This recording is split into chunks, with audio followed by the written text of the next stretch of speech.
Le millénium et le règne messianique. Quand, comment, pourquoi? Ouvrage de Pierre d'Espagne, paru en 1980. Nous lisons une partie de la préface. Se peut-il qu'un tel sujet ait une place si réduite dans notre littérature évangélique et que, là même où il suscite encore un certain intérêt, ce sujet soit abordé avec tant de réserve au point de le déformer et de rendre souvent nulles les glorieuses promesses qui s'y rattachent. En revanche, si la plupart des sectes religieuses enseignent bien l'instauration d'un royaume futur, elles mettent surtout en évidence les mérites et les efforts de l'homme, considérant comme superflue et inopportune la manifestation visible et personnelle du roi lui-même. Tout démontre que notre civilisation usée, quoique moderne, est à la veille des plus grands bouleversements qu'elle ait jamais connus encore dans le passé. Comment la confiance des plus optimistes ne serait-elle pas ébranlée, même si notre monde vit et survit dans l'attente d'un génie ou d'un diplomate hors ligne, capable de maîtriser les courants et les tempêtes pouvant entraîner à plus ou moins brève échéance la ruine de l'humanité tout entière. Bien des amis ont encouragé l'auteur à publier cet ouvrage.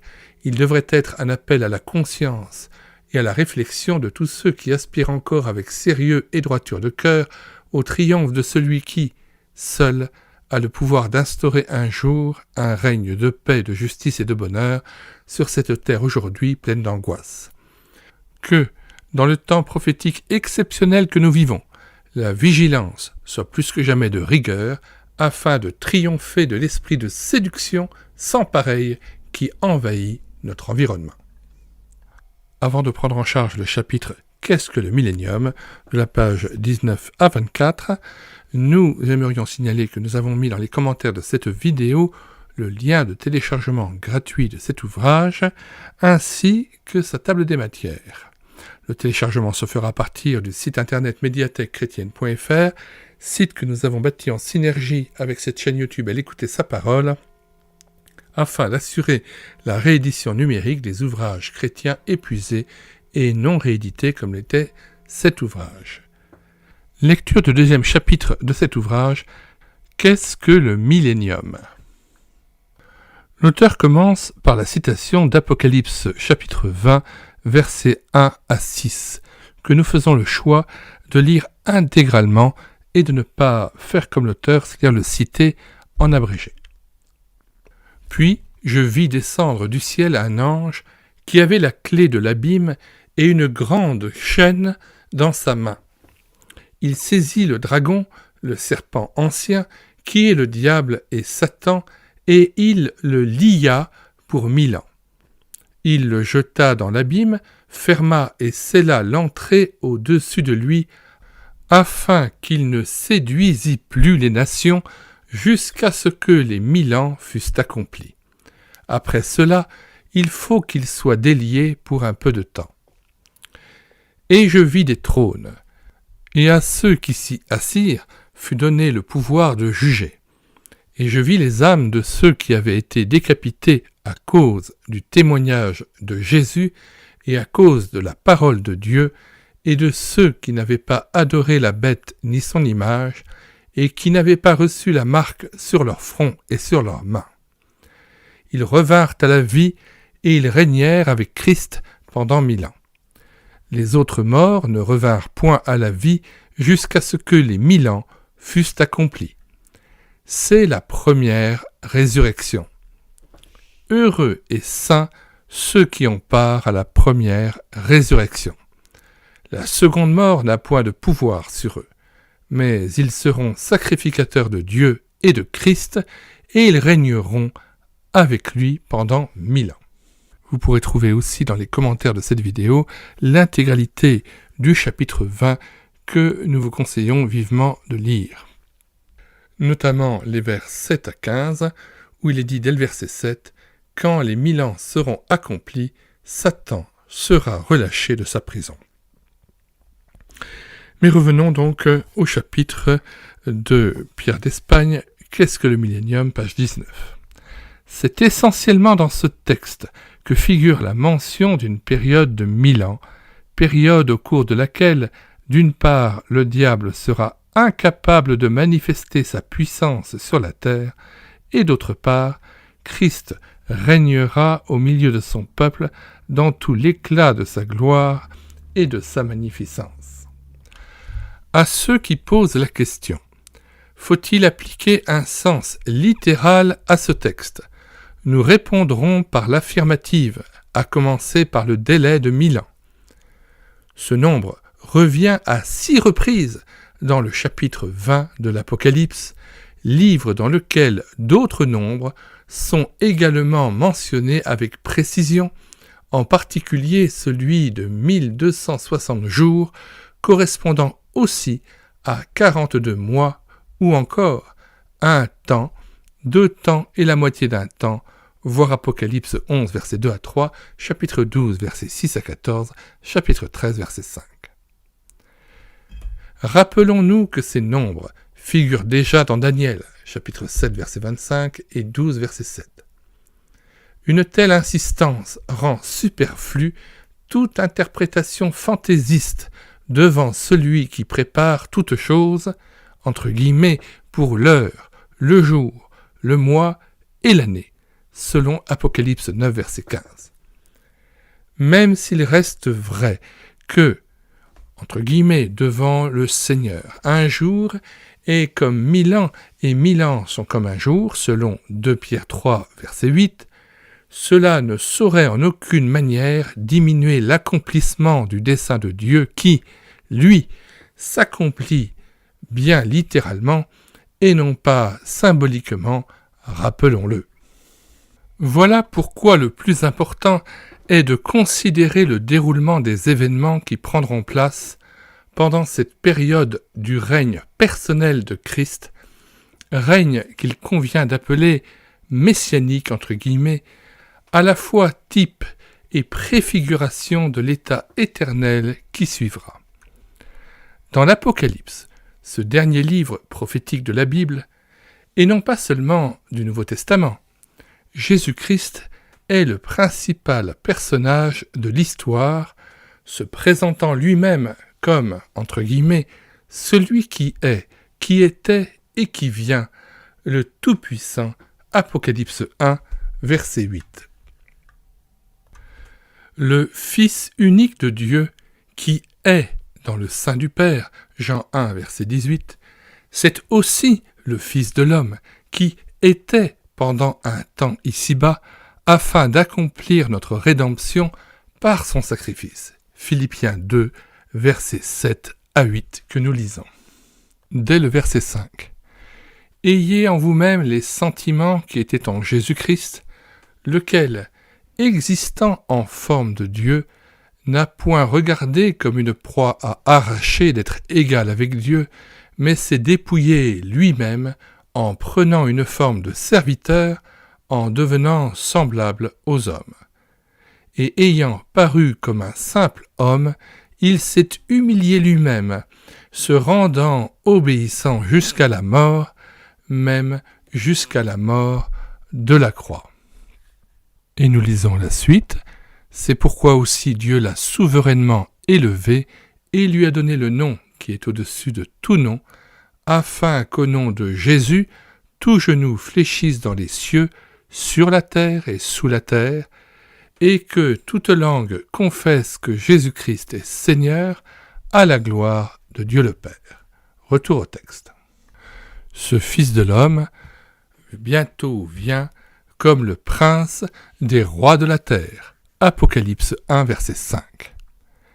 C'est bien la gloire du Fils de l'homme qui sera révélée ce jour-là, car cette expression est toujours en rapport avec la rédemption et le règne millénial de Christ selon ce que lui-même déclare à maintes reprises. Le signe du Fils de l'homme paraîtra dans le ciel, les tribus de la terre se lamenteront et elles verront le Fils de l'homme venant sur les nuées du ciel avec puissance et une grande gloire. Matthieu 24, verset 30. Quand vous verrez toutes ces choses, sachez que le Fils de l'homme est proche, à la porte. Matthieu 24, verset 33.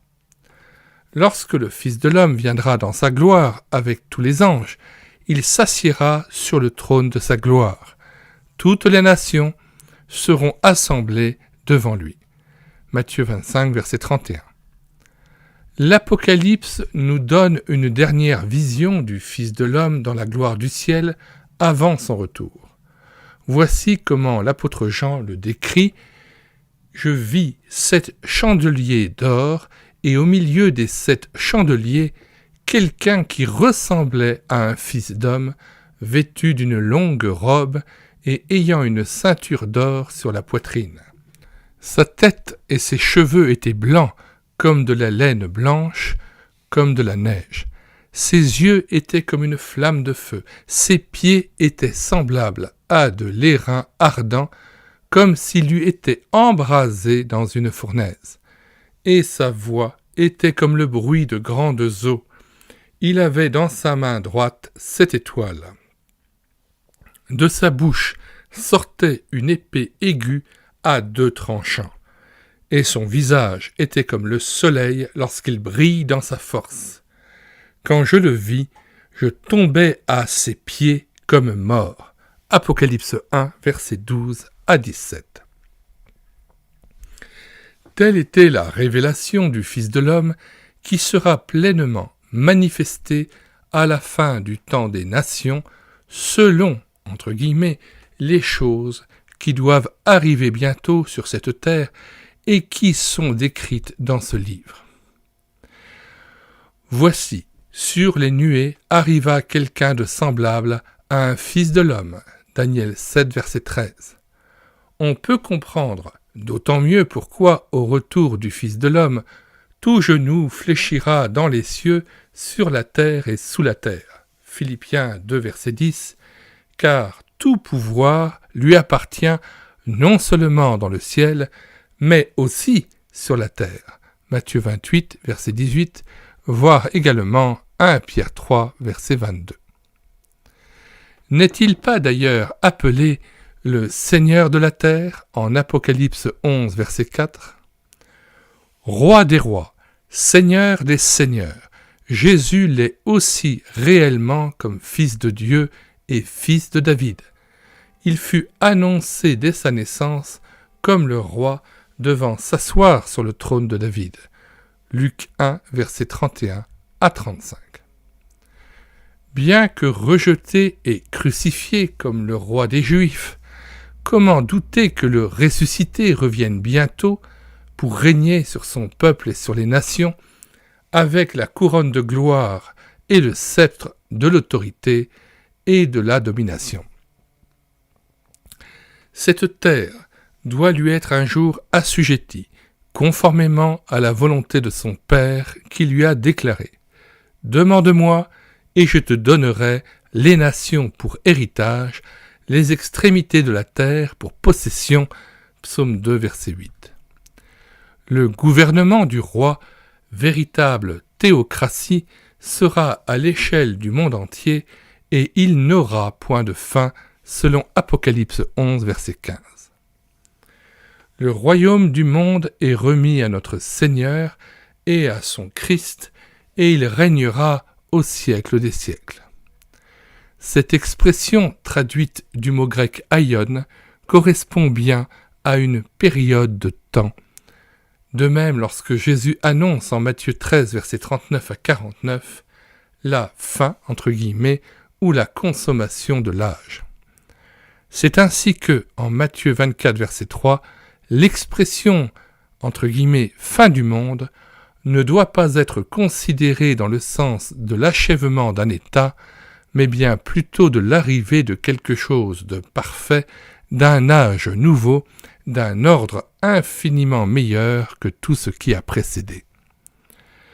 D'après le contexte de Matthieu 24, il s'agit bien d'un dénouement extraordinaire dans l'histoire future d'Israël et des nations, ce dont les dernières pages de l'Apocalypse ne manquent pas de faire mention. Chapitre 15, verset 4, chapitre 21, verset 24 à 26, chapitre 22, verset 2. Quand l'apôtre Paul parle de l'âge à venir en Éphésiens 1, 21, il annonce aussi ce temps du royaume et non pas seulement de l'Église qui, elle, se bâtit pendant l'absence du roi. Elle n'est donc pas le royaume qui vient. L'Église est tirée, entre guillemets, du milieu des nations, chaque membre appelé individuellement pour recevoir un salut personnel. Et, dans ce temps de grâce, chaque racheté rend témoignage de ce que le Sauveur a fait pour lui, tandis que le règne messianique concerne d'abord le rétablissement de la nation d'Israël qui sera délivrée de ses ennemis et remplira sa vocation parmi les nations. Ainsi s'accomplira la prophétie d'Ésaïe 66, versets 18 à 24. Le temps est venu de rassembler toutes les nations et toutes les langues. Elles viendront et verront ma gloire. C'est donc d'une manière collective et non individuelle que les peuples de la terre répondront à l'appel du roi. Les conséquences de cet âge béni se répercuteront aussi bien dans la nature que dans d'autres domaines temporels, comme nous le verrons plus loin. Que de choses glorieuses seront dites sur le gouvernement de ce monarque suprême lorsque la paix, la justice et le bonheur régneront enfin ici-bas. Le millénium sera donc avant tout le règne messianique, le temps où la volonté du Seigneur de gloire sera faite, entre guillemets, sur la terre comme au ciel.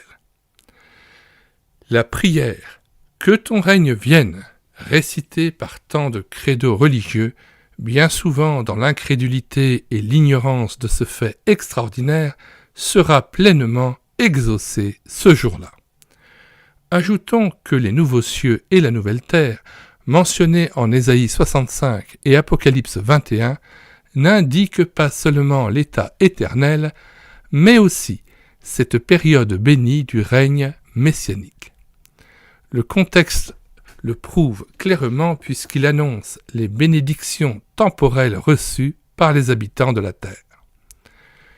Tout en se distinguant l'un de l'autre, le millénium et l'état éternel avec les nouveaux cieux et la nouvelle terre se confondent également l'un dans l'autre. C'est bien ce que Jésus a signifié comme réponse à la question du souverain sacrificateur. « Je t'adjure, par le Dieu vivant, de nous dire si tu es le Christ, le Fils de Dieu. » Jésus lui répondit, « Tu l'as dit. De plus, je vous le déclare, vous verrez désormais le Fils de l'homme assis à la droite de la puissance de Dieu et venant sur les nuées du ciel. » Matthieu 26, versets 63 à 64. Quel blasphème, entre guillemets, encore aujourd'hui pour ceux n'admettant pas que les notions de Messie et de Fils de l'homme attribuées à Jésus impliquent nécessairement un règne terrestre.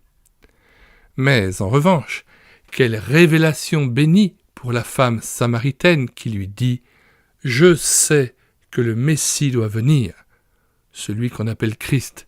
Quand il sera venu, il nous annoncera toutes choses. » Jean 4, verset 25. Que cette révélation nous soit accordée à nous aussi par le Saint-Esprit, tandis que nous considérerons les nombreux aspects de ce glorieux sujet dont Christ est le centre. Fin de la lecture de ce deuxième chapitre de cet ouvrage de Pierre d'Espagne, Le millénium et le règne messianique. Quand, comment, pourquoi. Comme nous vous l'indiquions au début de cette vidéo, dans les commentaires de cette vidéo, nous vous avons donné le lien de téléchargement de cet ouvrage et vous arrivez sur la page de téléchargement de cet ouvrage sur le site internet médiathèquechrétienne.fr et vous pouvez le télécharger en Word ou en PDF.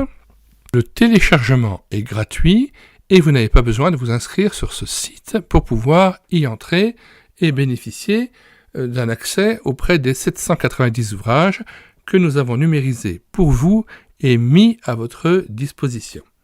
C'est pourquoi nous vous prions de vous rendre sur ce site internet médiathèquechrétienne.fr.